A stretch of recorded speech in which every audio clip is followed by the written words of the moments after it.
안녕하세요. 결혼한 지 3년 차의 30대 여성입니다. 지금 남편과 함께 미국에 있고요.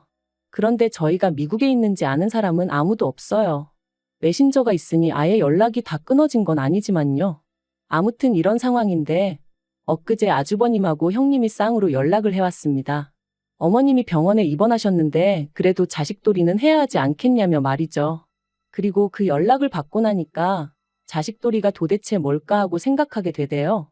어머님은 본인 스스로 어머니 노릇을 하셨다고 생각하시는 건가 묻고 싶기도 하고. 남편하고는 친구의 소개로 만났어요. 그런데 좀 속상한 이야기지만 남편과 제 소개팅은 사실 친구가 좋은 뜻으로 주선해준 자리는 아니었더라고요. 나중에 알게 된 건데 소개팅을 주선해준 친구 생각에 조건이 안 좋은 남자를 소개시켜주면 제가 자존심 상해할 것 같았고 그 꼴이 보고 싶어서 만든 자리였다나요? 유치하죠? 저도 그 친구가 저를 왜 시샘했는지는 지금도 모르겠어요. 그 사실을 알고 나서는 솔직히 곁에 둘 사람이 못 된다는 생각에 제가 연락을 끊었거든요. 하지만 한편으론 그 친구한테 고맙기도 해요. 남편하고 저는 첫눈에 서로에게 호감을 느꼈고 그래서 얼마 지나지 않아 바로 연인 사이가 되었으니까요. 비록 고졸의 기술직, 소위 결혼시장에선 별 볼 일 없는 조건의 남자였지만 사람이 성실하고 진중했어요. 제가 하는 모든 말에 귀 기울여 줄 줄 알고 배려할 줄 아는 따뜻한 사람이었죠. 반면에 저는 솔직히 남편에겐 너무나 처지는 조건이긴 했어요. 다른 무엇보다도 일단 저는 고아였으니까요. 하지만 그렇다고 제가 불행한 인생을 산 것은 아닙니다. 비록 성인이 되기 전까진 줄곧 보육원에서 자랐지만 나름대로 인서울 대학에 진학해 졸업 후에는 어엿한 사회인이 되었으니까요. 하지만 제 자신이 스스로를 어떻게 생각하건 간에 사회는 늘 저를 불쌍하고 어딘가 부족한 사람처럼 대했고 그래서 결혼은 고사하고 연애도 엄두가 나지 않았거든요.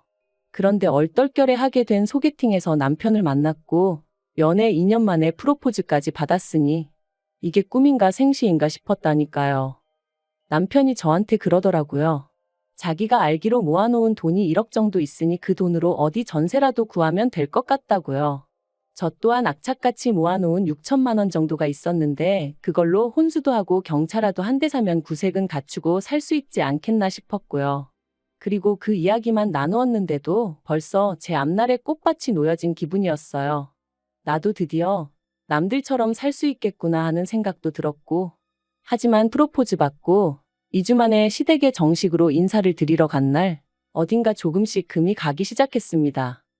남편은 몸을 쓰는 기술직이었고 기숙사에서 먹고 자며 일을 했어요. 저랑 결혼해야겠다는 생각이 들 무렵부터는 정말 저 만나는 시간, 자는 시간만 빼고 일을 했다 했고요. 그리고 그렇게 번 돈은 전부 다 어머님이 관리해주고 계시다 했었는데 저는 그렇게 믿고 맡길 수 있는 부모가 있는 남편이 얼마나 부러웠는지 몰라요. 그리고 저도 결혼하면 시부모님을 제 부모님이다 여기고 뭐든지 믿고 맡기고 싶은 마음이었거든요. 하지만 인사를 드리러 간 날 어머님이 정말 별일 아니라는 듯이 일단은 들어와 살라고 하셨습니다. 남편이 그게 무슨 소리냐고 여기서 자기가 출퇴근을 어떻게 하냐면서 그냥 자기 돈을 달라고 하는데도 이런저런 핑계를 대시면서 일단은 합가를 하자는 식으로 말씀을 하셨죠. 그리고 결국 알게 된 사실은 충격적이었습니다. 남편이 근 10년간 벌어왔던 대부분의 돈을 아주버님한테 주셨다고 하셨거든요. 남편에게는 위로 3살 많은 아주버님이 있습니다. 남편 말로는 어려서부터 아주버님은 공부를 잘했고 자기는 공부 쪽에는 영 소질이 없었대요. 그리고 학업에 대한 미련이 많으셨던 어머님은 어려서부터 소위 공부머리가 있는 아주버님을 무척이나 아끼셨답니다. 갖고 싶다는 거 하고 싶다는 거 없는 형편에도 어떻게든 다 해주셨다는 거예요. 반면에 남편은 공부를 못하니까 그런 걸 바랄 자격이 안 된다면서 안 해주셨다는데 듣는 내내 제가 다 속이 상하더라니까요. 하지만 어쨌든 그러면 뭘 하나요? 서울대 의대를 간에어쩌네 했었다는 아주버님은 사수를 했지만 결국 서울대 의대는커녕 서울 안에 있는 대학도 가질 못했고 이후로 지방에 있는 모 대학을 졸업한 뒤 또다시 3년 만에 공무원 시험에 합격했다고 했습니다. 저희 남편이 고등학교 졸업 이후로 손에 기름때 묻혀가며 번 돈이 알고 보니 그렇게 다 아주버님 뒷바라지에 쓰였던 모양이었죠. 그리고 저는 그때 처음 남편의 눈물을 봤습니다. 원래 술 담배도 못하는 사람인데 그날 제 앞에서 깡소주를 들이키며 엉엉 우는데 제가 이 사람을 지켜줘야겠다는 생각이 들더라고요. 그래서 결국 가진 거 하나 없는 사람이라는 걸 알게 되었지만 헤어지지 않았습니다.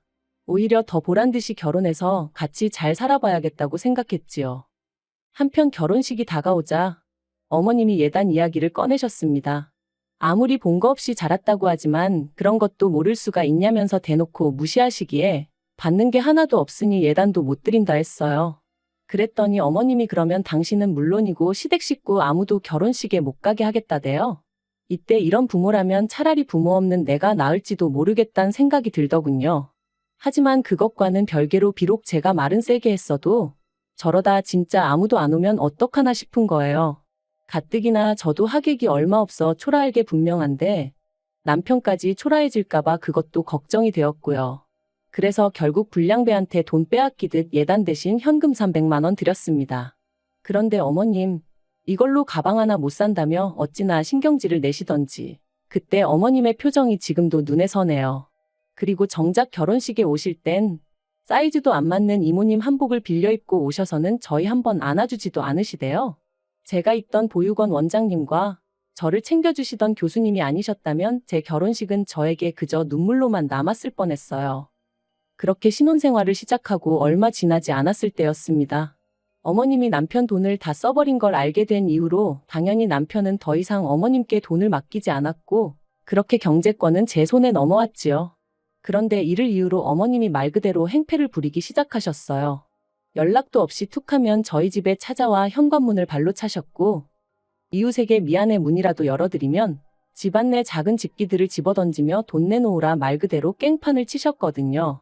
어쩜 이런 어머님 밑에서 내 남편 같은 사람이 자랐을까 싶기도 하고 경찰을 불러도 가족 문제니 별달리 도와줄 수가 없다며 저희더러 어머님을 잘 달래서 내보내라 하니 결국 해결책이 돈밖에 없었어요. 그래서 매달 50만 원씩 드리는 걸로 가까스로 어머님을 달랬는데 그 50만 원이 알고 보니 아주버님네 애들 학원비로 들어갔더라고요. 저희는 당장 먹고 사는 게 빠듯해서 애는 꿈도 못 꾸는 마당이었는데 그리고 이런 일들이 몇 번이나 반복되고 나니 아무리 제가 남편을 사랑한다고 해도 지치더라고요. 어떻게든 남편하고 똘똘 뭉쳐 보란 듯이 잘 살아보려고 했는데 이러다 내가 죽겠구나 싶었죠. 그래서 남편한테 이혼하자고 했어요. 어머님 때문에 더는 못 버티겠다고 차라리 혼자일 때가 나았다고 가족이 아니라 왼수라는 말이 이제 뭔지 정말 알겠다고요. 그랬더니 남편이 자기가 어머님을 버리겠다 하대요. 자기는 이제 저 없으면 안 된다면서 어머님 안 보고 살잡니다. 그런데 그게 말처럼 쉬운 일이 아니잖아요. 말 그대로 코딱지만한 땅덩어리에서. 그래서 아무리 남편이 안 보고 살자 해도 그게 그렇게 와닿지가 않았습니다. 그래서 천륜을 어떻게 끊냐 그냥 내가 물러나겠다 했는데 안 된대요. 자기가 어떻게든 방법을 찾겠다고 하더라고요. 그리고 그렇게 이혼 이야기가 오간 지 2달쯤 됐을 땐가 남편이 저더러 미국 가자입니다. 그래서 갑자기 그게 무슨 소리냐니까 남편이 일하는 회사에서 이번에 미국에 공장을 짓게 되었는데 남편더러 관리자로 가겠냐 하더래요. 그래서 그냥 무조건 가겠다고 했다면서 반년만 참아달라는 거였죠. 미국이라니 상상조차 못 해봤는데. 그런데 한편으론 남편과 처음 결혼을 약속했을 때처럼 뭔가 다시 밝은 미래가 보이는 기분이었어요. 인터넷을 찾아보니 못해도 10시간은 걸린다는데 그럼 어머님이 멋대로 찾아오진 못하시겠지 하는 생각도 들고 숨통이 트이는 기분이었죠. 그리고 올해 초 남편이 말했던 대로 저희는 미국에 나오게 되었습니다. 나오기 3주 전부터 조금씩 짐을 싸기 시작했는데 혹시나 어머님이나 아주버님네가 눈치를 채진 않을까 싶어 얼마나 조심스러웠는지 몰라요. 게다가 저도 스스로 좀 당황스러웠던 게 이렇게 가는 게 정말 맞는 걸까 하는 생각이 들더라고요.